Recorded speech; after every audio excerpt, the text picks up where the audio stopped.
Maya and I have been talking about starting a YouTube channel for a long time. We've got a few of them, never really invested a lot of time into it, but this year we're committed. And in 2025, we're finally making it happen. We're excited and maybe a little bit nervous because this isn't actually about posting videos. It's about figuring out how to share the stories behind the work that we love in a way that's meaningful, inspiring, and intentional. As multidisciplinary entrepreneurs, we do a lot. From painting to murals to coaching to creative activations and managing the business. It's a challenge to fit all of that into this little box for social media or marketing. It always feels like something is left out. So, instead of siloing our work, we've decided to lean into the overlap. That's where the magic happens anyway. And YouTube feels like the right place to start capturing it all because it's already been a huge part of our learning journey. In this first video, we're sharing the conversation that kicked this off, why we want to tell better stories, what we hope to get out of all of this, and how we're starting the process. So, if you are on a similar journey or just curious about what's next, hit subscribe and let us know in the comments what's the story you would love to see us tell. It just took 10 minutes. I think that's the thing that we just gotta accept, you know, that it takes time. Yeah.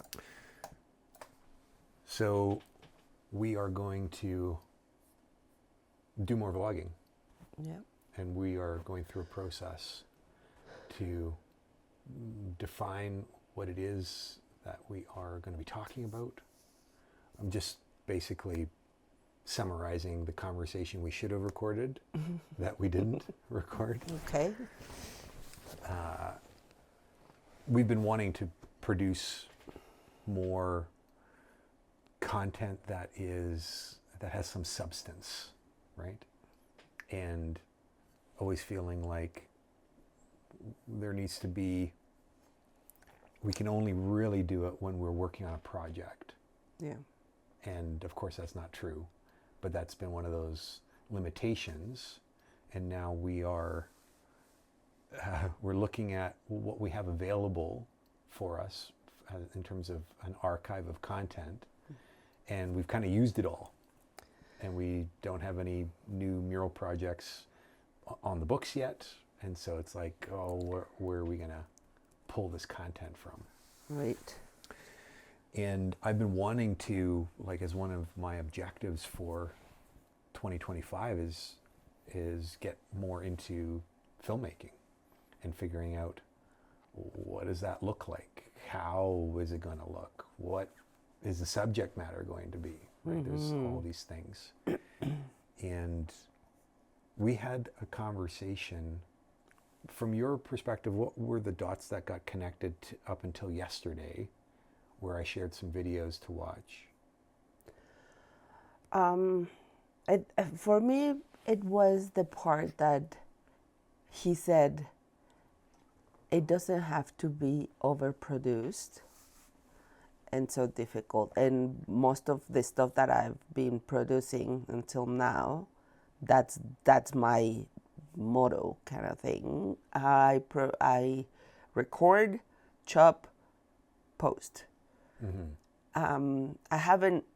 I've noticed that the moments when I produce and I add some of my voiceover and I tell a little bit more of that story behind of whatever I'm doing, gets more the attention. And when he was talking about there's 3 things we just need to have in order to produce, and not making because people are interested in this part. We've always wanted to do the behind the scenes, and I think we've struggled with waking what does up, that actually mean? Brushing your teeth, yeah, doing makeup, but I don't want them to see that how I look in the morning, all with my hair crazy.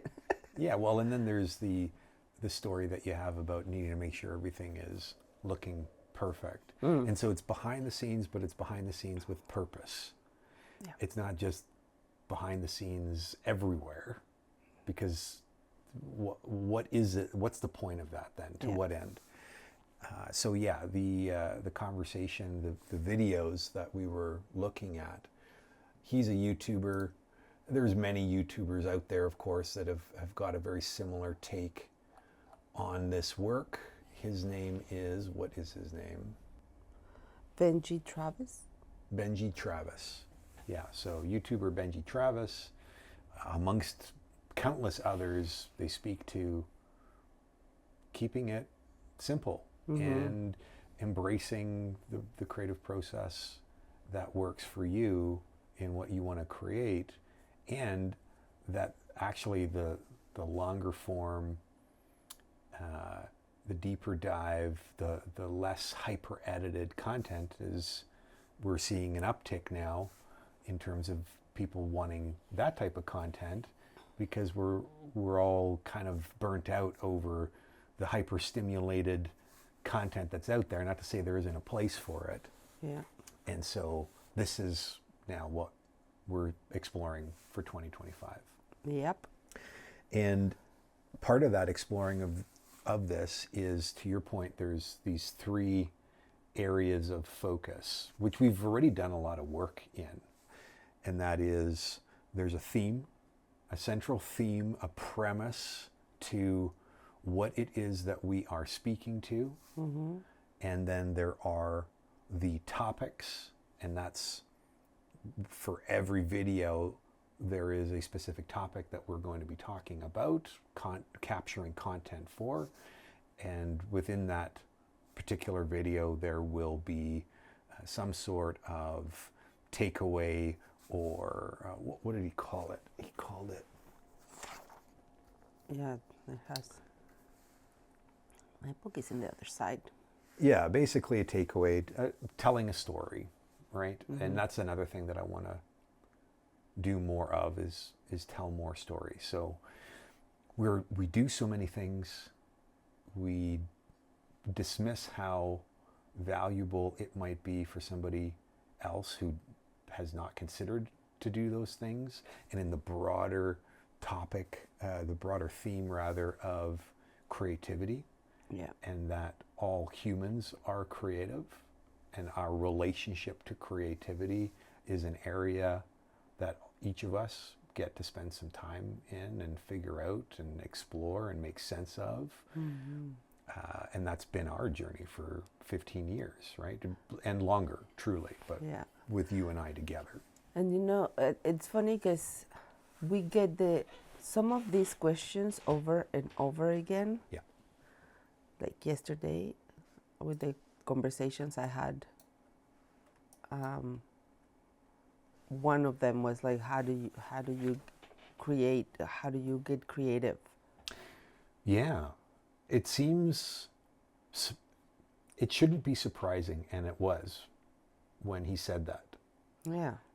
Because the assumption on my part is you just are. You are creative. You just do creative stuff. But most people don't look at the world like that. And yeah, there's little different things that we do in order to get into the flow. To enable creativity. Yeah. The creative recalibration, the framework for how we work that I spent when I produced the film now 2 years ago, which is crazy. Two? This is 2023. Now, okay, we'll say a year and a half because it was August of 2023. Yeah. But after that, there was then this desire to want to pull apart the steps that we tend to take, have taken, regardless of the project, to ensure that there is an idea that turns into an output, right? There's an end result. And what are those key steps? What are the things that need to be in place to make that happen? And I see that as a core component of the exploring that we'll do, right? To further define it and get your take on that particular area of focus when you're in whatever stage in the creative process you're in, because this isn't new. This is just my language against a process that's been around forever, right? Everybody's got a different, we describe it differently. Yeah. Right? Yeah. So now we're going to explore a little bit about what is it that we want to talk about. We're going to capture it here and really do a behind the scenes in the process that is brainstorming and figuring out what's next, because there were so many ideas that were starting to come up, and it was starting to get a little bit overwhelming. And so I need to, as part of my process, put it somewhere so that I could look at it and make sense of it, get it out of my head, so that this is freed up now for the what's next, right? Yeah. And I noticed that you did that last night as well. You started to write and pull the ideas out, whereas normally you would just consume. Yeah. Right? Which is pretty cool. Welcome to the club. I mean, I Talk hope a I little bit can about that. I can keep it up, but I don't think it's a whether you can keep it up. It's realizing that that's necessary for this work to work. This is part of the process. This is the thing that I talk about all the time about journaling, writing, capturing your ideas. Don't just like keep them up top, because they're not really readily available when we need them.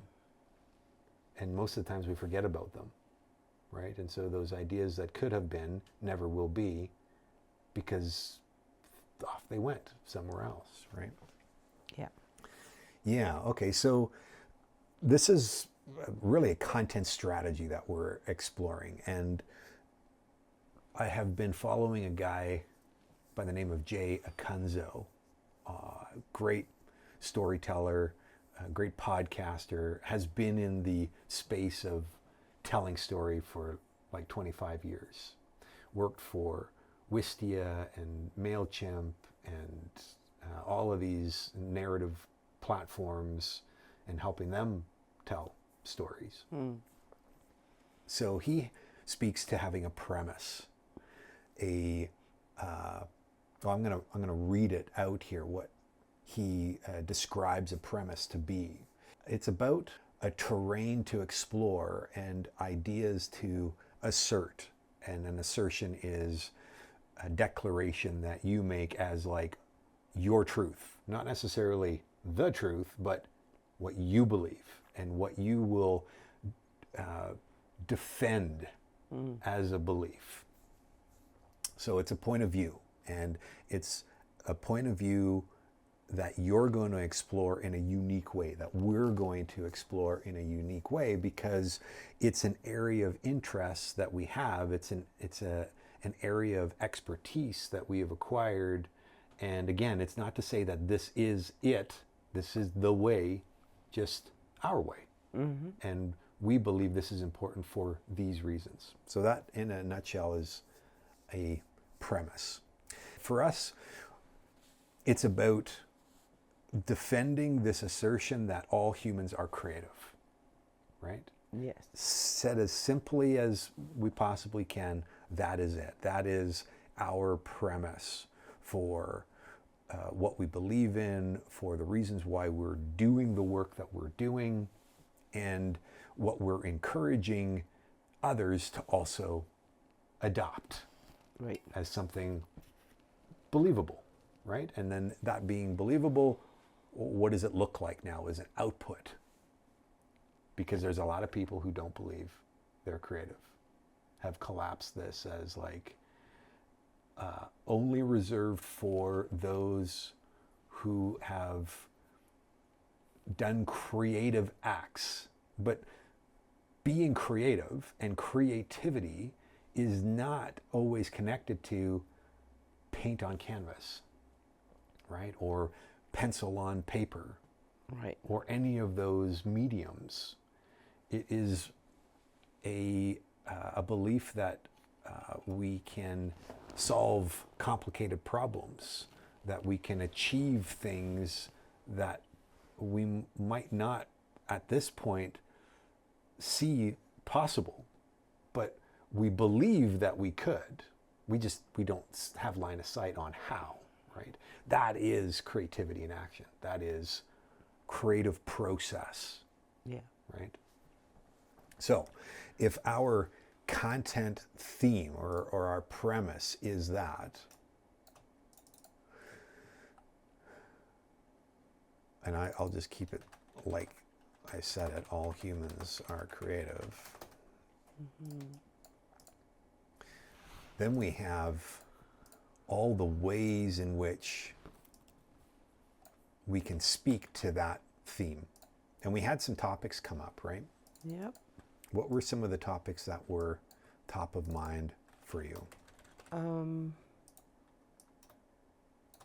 course, in the moment when you're on camera, you can't remember them. Isn't that always the way? It is. Always the way. Because Okay, well, let's look at, and for topics, we should define this as, these are videos we plan to create that focus on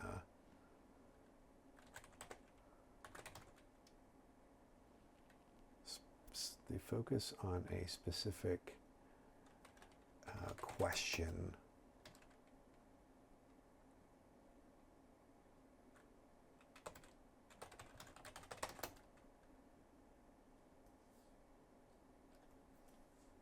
So these are videos we plan to create that focus on a specific question we will answer, right. right? Or an objective, I would say, a specific question we will answer, or an objective we're working towards. Okay, I opened my little file that Yeah. I was writing, and so one of them, the topics that I was thinking, was trust your intuition, or yeah. Trust your intuition. Yeah. Is there some more information that you have about that you'd like to? It's about when we, because what inspired all that, it was the how drawing helps you think better, and when I was talking about when you start improving in drawing, you start getting your hands kind of like get this memory and strength, and things get easier for you to draw, and all these little exercises that sometimes we do doodling while we're talking help us have a more focused and more intentional visual sense of things. When you are doodling without thinking and just you're doodling, you can get all those thoughts into little, like your brain starts getting bored, but at the same time it starts kind of like downloading all that craziness that is happening in your brain. Yeah, much like it would be journaling. Yeah. Right? But this, yeah, like you journal and you still doing the all those thoughts, but the idea is that you're not paying attention to the thoughts in order to like get to Right. to your intuition and to what you want to, and calm, I guess, your brain, your thoughts, to get to a zen, and so you can really start thinking one by one versus like blah, blah, blah, blah, blah, in your head.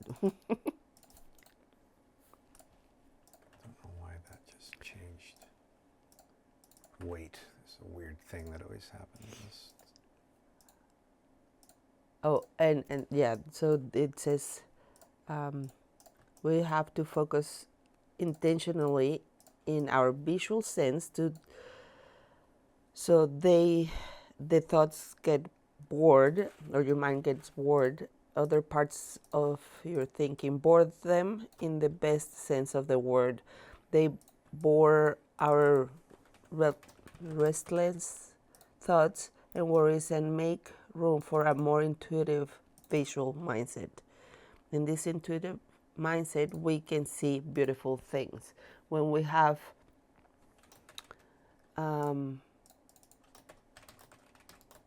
when our mind is full, we cannot see them. All right, so we'll get into more details. We just need the top. Yeah, we just want to get the high level topics. And it's funny, like I had so many of them, and now my mind is like drawing a blank. It's hilarious how that happens. Reflection, imagination. As a topic. So if we were to reframe them into a question potentially, what would the question be?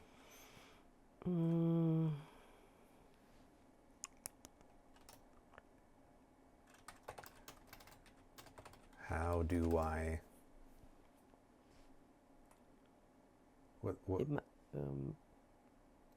Be creative. Well, no, but what was the initial thought? It was about imagination? Oh, yeah. So how do you reframe that as a question? Imagination, how using imagination to solve problems.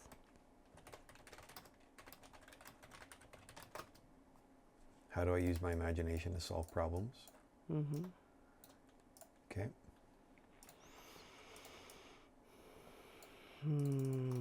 How about what is a creative process?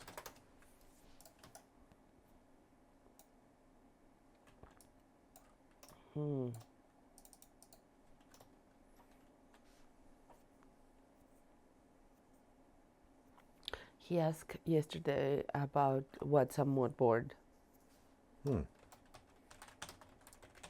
Yeah, stuff like that.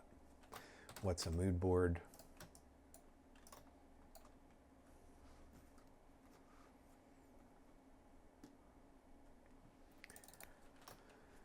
How do you capture your ideas?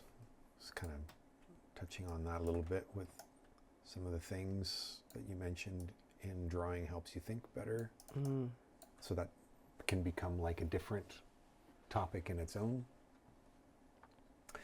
How about something like, how do I improve my relationship to creativity? Mm-hmm.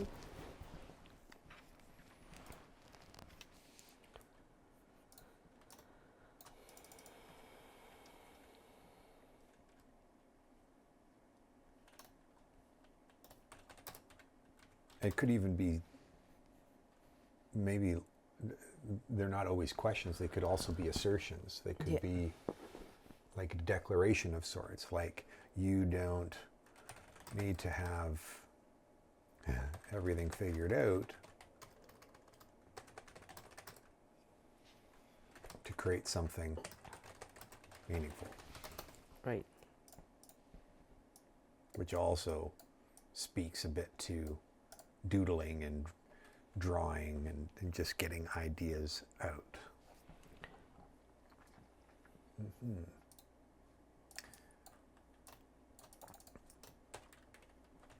How do I make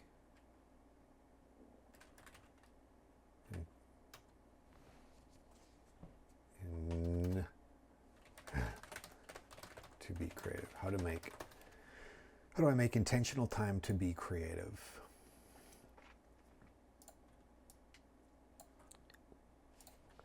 Like the video that you sent me today about this girl painting a bunch of things, kind of like batching Yeah, your art. batch creating your art could be an interesting thing. I always speak about your perspective, your point of view, and that the real magic happens when we are expanding our point of view beyond what we already know or know to believe or believe to be true, whatever that is. They're the things that we've not considered before. Yeah. And how do we do that, right? So how do I expand my worldview? Now, another thing that Benji had talked about is the research of what people are actually asking for, right? So this is now where we're getting into some of the tools that we've not necessarily used before to help that process. Tools like TubeBuddy. You ever heard of TubeBuddy before? No. So it's kind of like a video optimization tool. And it shows, there's also keyword research that it makes available. I came across a really fascinating video from Kate Robinson, who is the daughter of Sir Ken Robinson. And he did a TED Talk. He's not with us anymore, but he did a TED Talk about I think I'd watched how the school system kills creativity, right? And it was just fascinating, everything that they were talking about on this podcast. But when I think about that, here's some of the other things that show up that we could explore. Where does creativity come from?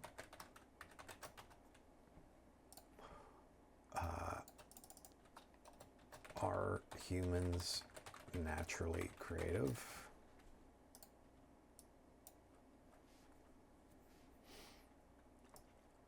I speak a lot about, well, I don't actually speak enough about it, but I practice it a lot, and that is design thinking.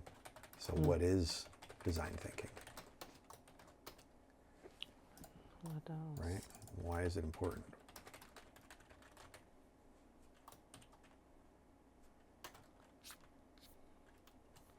There was some. Are there any things that when we look at our environment right now, some of the projects that we're wanting to work on, that come up with potential questions or topics? Well, Like, what about some of the materials that we use? yeah, materials are always good to share because we have different processes on, and that was something else I was talking to the ladies yesterday. Whether you're using whatever material, we might be using the same materials, but we have different techniques that we just learn or discover. So what would some of those be? Do you have any that are kind of top of mind for you? From what we're doing, I guess the first one that shows up is using spray paint. Like the first time I tried spray paint, and how I learned so many different things between the caps. Is that okay? Let's put that in here. How to use spray paint.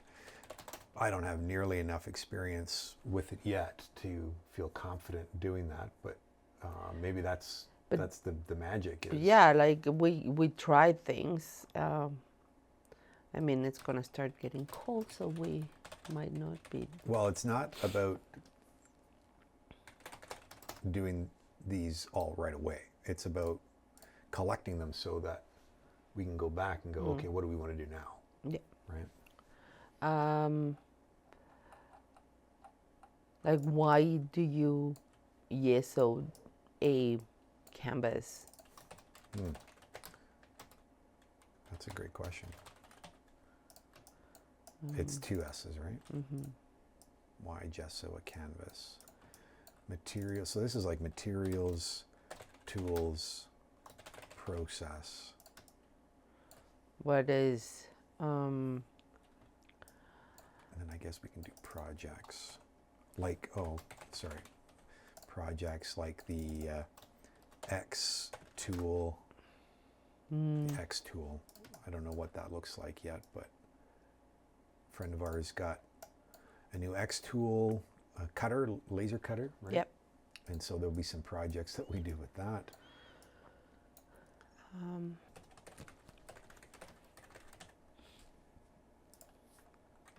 There was also in around the like murals as well. There's so many things I'd love to be able to talk about more.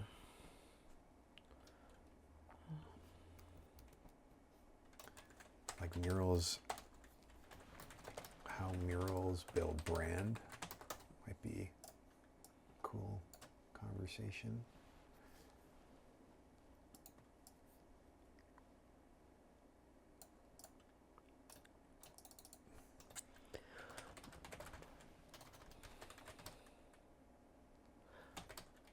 what about mural kind of like alternatives?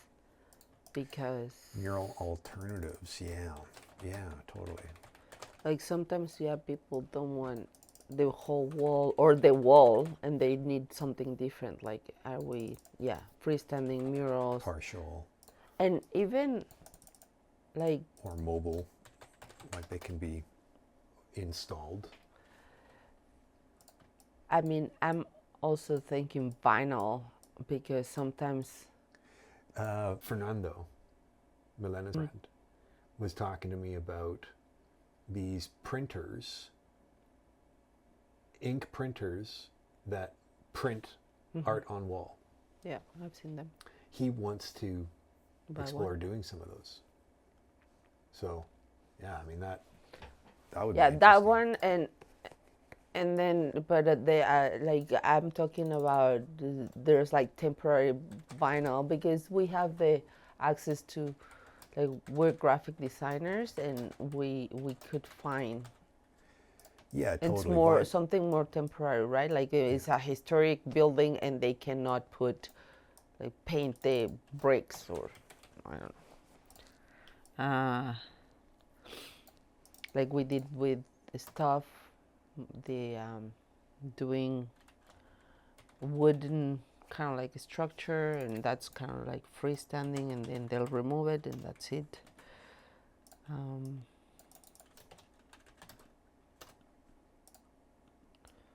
Partial, freestanding, partial walls. This process always spider webs out, which is why I always need like lots of canvas. This is not even,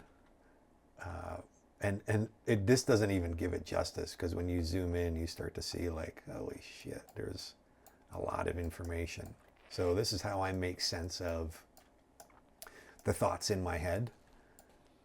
Maybe they are sequential, maybe they are just scattered and chaotic, and we all need a place for that. So I love having these types of tools, and you can go anywhere. It's pretty infinite.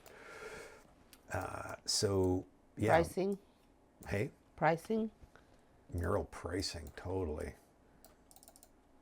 God, so many artists that we talk to, even though we are only a couple years into the process of mural creation, because we've been in the creative industry for 15 years, we know best practice for pricing and what to avoid and things that you need to have in place and deposits and the value, like being able to connect the value of the work that you do to a price that isn't, and so many artists are not charging enough.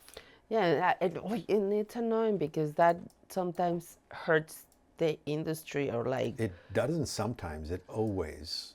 well, yeah. Because everybody wants to get it, the deal. Like maybe they work with somebody and they're like, why are you so freaking expensive? Yeah, exactly. Yeah, that's always an issue. So mural alternatives, mural pricing, how to price a mural, partial walls. Insurance? Oh yeah.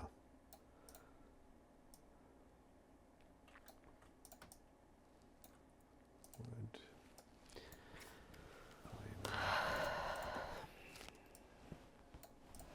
Okay. I think we've got Few. a lot here to start with. Contracts?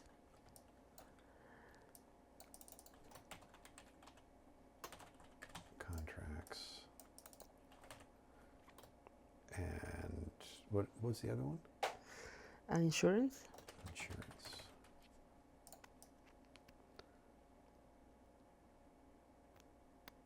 And I'd say this lives inside of